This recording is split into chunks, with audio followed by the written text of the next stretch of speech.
저는 이제 그렇게 표현하는데요. 너무 쉽게, 너무 단순하게 만들다 보니까 너무 건조할 정도로 아무것도 없어요.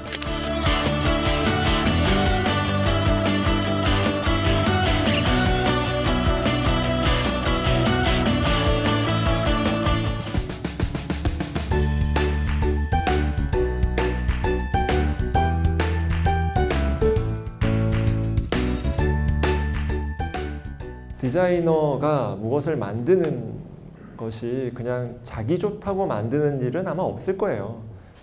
그냥 뭐 이게 한 장 뭔가를 그리는 게 아니라 이거를 뭐 수백 장을 찍어내든 뭐 수만 개를 만들어내든 뭐 수천 명, 수만 명, 수십만 명 이 뭔가 그 불특정 다수의 사람들이 뭔가를 할 거다, 볼 거다, 쓸 거다 뭐 이런 전제로 뭘 만들다 보니까 이게 그냥 내가 좋다라고 해서 만들 수 없는 거라고 생각을 해요.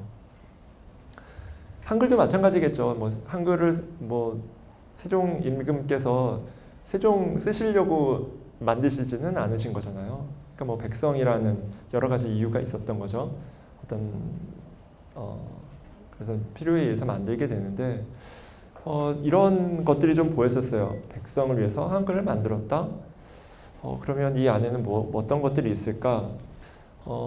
훈민정음, 그러니까 한글이라는 것을 간단하게 요약을 하면 다름을 인식했다. 뭐 이런 거죠. 다름. 중국어와 우리말.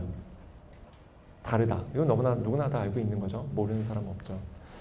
그렇다면 중국어에 적기에 적합한 한자가 있다면 한국어를 적는 데 적합한 무언가가 있어야 되지 않을까? 라고 생각하셔서 만든 게 이제 한글인 거죠. 그러니까 되게 생각해보면 되게 너무나 단순한 거예요. 어떻게 보면 너무나 단순한 거죠. 근데 이 단순한 거지만 누군가 이렇게 시작을 못했던 건데 그걸 하셨다는 게 대단하다라고 생각이 들었던 거고, 저런 생각을 가졌다라고 하더라도 사실 임금, 그 당시에 조선시대 왕권 국가에서 문자는 사실 권력을 유지하는 하나의 수단이기도 한데 어떻게 보면 권력을 나눴다, 권력을 풀었다, 라고 생각을 할 수 있는 거죠. 왜 그랬을까인 거예요. 한글을 만들지 않고 한자를 더 공고하게 쓰게 했다면 뭐 못 배운 사람들은 더 힘들 것이고 그 대신 더 많은 것을 착취할 수도 있겠죠.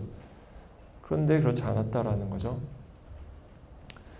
그 안을 조금 이렇게 들여다보면 힘든 사람, 그러니까 소위 백성, 이제 그 당시에는 또 이렇게 좋게 얘기하면 자식인 거죠. 백성은 자식이라고도 표현을 하는데 내 자식이 힘든 것 또는 내 백성이 힘든 것을 그냥 두고 보지는 못한다라는 거죠.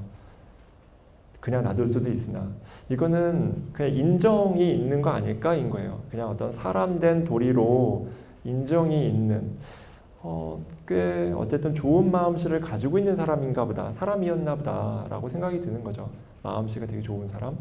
그래서 그런 어떤 배려의 차원에서 한글을 만드는 거 아닐까? 라는 생각이 든 거죠. 그러다 보니 당연하게, 너무나 당연하게 배우기 쉽게 만들지 않았을까인 거예요. 앞에 두 가지, 다름도 알고 뭐 똑똑하니까, 다름도 알고 똑똑하니까 역시 내가 문자를 만들 수 있어. 근데 진짜 똑똑하다 보니까 이제 당시에 쓰인 어리석은 이 백성들을 생각하지 않았다면 어렵게 문자를 만들 수도 있지 않았을까? 라는 생각도 하는 거죠. 한자보다 더 배우기 어렵게. 그래서 야 너희들은 이런 것도 모르니? 뭐 이럴 수도 있었을 거라고 생각을 하는 거예요. 그런데 어떤 인정, 배려에서 만들어진 한글은 사실 그렇지 않은 거죠. 어떻게 하면 가장 쉽게 배울 수 있을까를 고민해서 만드신 거다 보니 저는 이제 그렇게 표현하는데요. 너무 쉽게, 너무 단순하게 만들다 보니까 너무 건조할 정도로 아무것도 없어요. 그냥 선들 몇 개로만 다. 그래서 이게 사실 디자이너가 그걸 가지고 뭘 작업을 하려면요. 어떨 때는 이게 상상력의 한계가 올 때가 있어요. 이거 도대체 뭘 하라는 걸까? 거기 뭐 외국의 뭐 문자들처럼 뭐 이렇게 쓰기도 많이 반영이 되고 어떤 쓰기의 역사도 좀 깊고 그 다음에 어떤 이런 신화적인 어떤 배경도 좀 있고 그러면 뭔가 이렇게 저렇게 이야기를 만들어 가면서도 할 수 있을 것 같은데 이 한글은 너무 명료한 거예요. 누가 만들었고 언제 했고 무슨 의도로 했고 형태는 이렇습니다. 그러니까 이게 그걸 가지고 뭐 그래서 우리가 한글 디자인의 이렇게 뭔가 이렇게 막 대표적으로 뭔가를 작업을 하다 보면 항상 훈민정음에 나와 있는 그런 모습을 가지고 이렇게 패턴을 만들거나 하는 작업이 굉장히 많죠. 이렇게 단순한 형태로. 어떻게 보면 아직 그런 것에서는 저 같은 작업을 하는 사람들이 많은 시도를 하지 못한 이유도 좀 있을 것 같고요. 너무 단순해서 너무 단순해서 그런 이유도 있지 않을까라고 생각을 합니다. 어쨌든 디자이너가 어쨌든 이 내용을 보면 딱 세종임금은 그냥 디자이너라고 생각이 드는 거예요. 그냥 제가 생각하기엔 디자이너라면 이래야 하지 않을까라고 생각을 합니다. 저는. 그래서 뭐 예쁘지 않아도 이 맥락에만 맞으면 그건 아주 훌륭한 디자인이라고 생각을 해요. 제가 한글 디자인을 가르치고 한글 폰트 만드는 걸 가르치는데 이렇게 얘기해요. 굉장히 해볼 만한 작업이고 재미있을 수 있어. 이제 적성이 맞으면 굉장히 재미있고 즐겁고 보람되고 그럴 수 있어. 하지만 전업으로는 하지 마라고 얘기를 해요. 만약에 전업을 생각한다면 한 10년 정도 뒤에 생각해봐 라고 얘기를 해요. 10년 정도 글자를 짬짬이 알바처럼 만들어서 그냥 연금 든다 생각하고 그 폰트를 만들어서 이게 좀 이렇게 몇 개가 쌓이면 나중에 연금보다는 좀 더 돌아오니까 연금 붙는다 생각하고 시간을 써라 라고 얘기를 해요. 작업을 좋아하면. 그냥 그 정도로 현실적인 직업으로 선택하기에는 어떤 회사에 들어가지 않는 한 좀 어렵다는 거죠. 행복이라는 낱말, 행복은 그 어떤 만족감의 어떤 비슷한 말이라고 하는데 어떤 사람은 남보다 내가 뭘 더 해야지 만족할 수도 있겠지만 비교하기 이전에 그냥 내가 무엇을 하고 있고 내가 하는 일에 만족하고 있는가 그게 뭐 사람을 돕든 그렇지 않든 간에 그런 것을 뭐 생각하고 계시는지 또 생각해 보셨으면 좋겠고 모르겠어요. 저는 뭐 여기에 이렇게 써놓은 것처럼 제가 저만 뭘 해서는 이게 충족이 안 되는 거예요. 그냥 나는 계속 하고 있는데 나만 그냥 겉도는 그냥 나만 그냥 마치 외톨이처럼 그냥 그렇게 지내는 게 아니라 제가 하는 얘기, 저의 생각을 공감하고 함께하는 사람들이 좀 많았으면 좋겠는 거죠. 그럴 수 있으려면 먹고 사는 문제도 좀 해결돼야지 된다라고 생각했던 거고. 그래서 내가 행복해지기 위해서라도 옆에 사람이 행복해지지 않으면 이게 해결이 안 되겠다라는 생각을 한 거고요. 그런 맥락에서 이제 더 하나하나 생각을 하고 있는 거예요. 내가 디자이너로서 내 역할을 하고 있는가? 어떤 이렇게 디자이너로서 제가 이걸 쓰면서 약간 했던 생각은 디자이너로서 한글 디자이너로서 그래도 조금은 그래도 역할을 한 것 같아라는 생각을 요즘은 해요. 그래도 나중에 이렇게 손가락질 당할 만큼은 아니지 않을까라는 생각을 좀 해요. 앞으로도 계속 할 것이고 선배로서 네, 이제 먹고 사는 문제를 이제 좀 더 이렇게 먹고 살 수 있는 문제를 제가 해결하는 데 있어서 어떤 역할을 한다면 선배로서도 또는 선배로서 어떤 역할을 조금 했다라고 말할 수 있을 텐데 아직은 제 역할을 못한 것 같아요. 선생으로서도 여전히 제 역할을 다 하고 있는 것 같진 않아요. 그리고 뭐 계속 고민하고 계속 교육 내용을 바꾸고 뭐 이러저러한 실험들을 통해서 아이들과 뭐 이렇게 글자 만드는 수업, 어떤 디자인 수업을 하고 있는데 하면 할수록 숙제가 너무 많이 생겨요.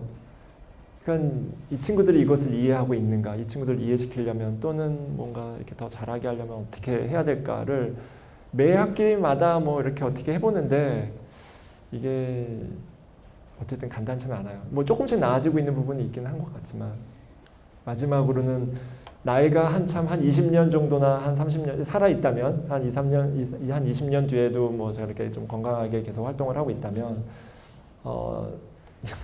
이럴 수 있었으면 참 좋겠다 생각해요. 사람 역할 하면서 좀 살았으면 좋겠다. 그러니까 꼭 작업, 뭐 선배, 분야 뭐 이런 게 아니라 그냥 이렇게 좀 이렇게 다른 전공이어도 그냥 세상이 조금 더 이렇게 편안해질 수 있고 좀 좋아질 수 있는 것에 내 역할을 할 수 그럴 힘이 되면 좋겠다라는 생각을 요즘 좀 많이 해요. 요즘 이제 사실 그 이유는 이거를 맡다 보니까 특히 정말 내가 부족한 게 너무 많구나. 그러니까 사람과 이렇게 조율하는 어떤 그런 방법도 잘 모르고 뭔가 이 분야가 더 나아지기 위해서 뭔가 이렇게 하나하나 헤쳐나가는 게 쉽지 않다 보니까 이게 뭐 이런 거를 잘 할 수 있을까 고민도 좀 되더라고요.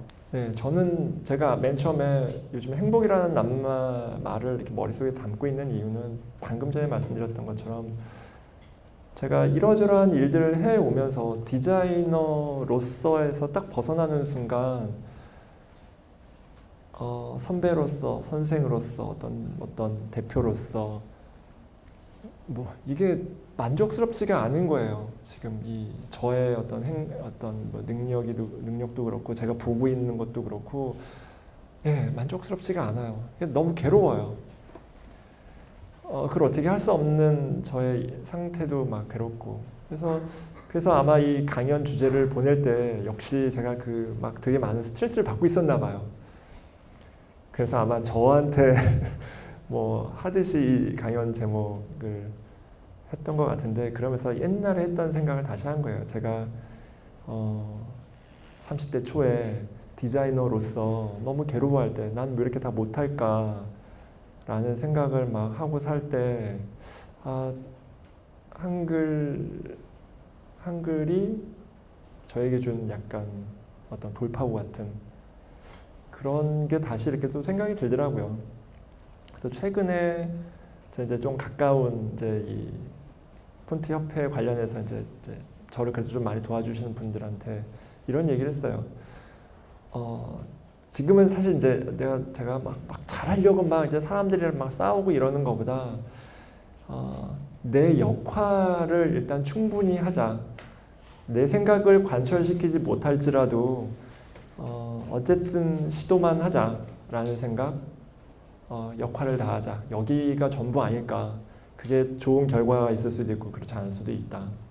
그래서 그런 맥락만 요즘은 좀 생각하고 있어요. 결국은 한글 때문에 제가 뭐 이렇게 어떤 어려웠던 옛날에 디자이너로서 어려웠던 때를 이렇게 극복할 수 있었던 것처럼 요즘은 조금 다른 맥락이긴 하지만 좀 넓어진 맥락이긴 하지만 한글을 다시 생각해보고 있는 요즘이라 이번 이 자리에서도 여러분들도 행복해지셨으면 좋겠고 그 어떤 행복해질 수 있는 어떤 어떤 실마리 이런 것들도 한번 생각해 보시기 바라는 마음에서 내용을 준비했습니다. 고맙습니다.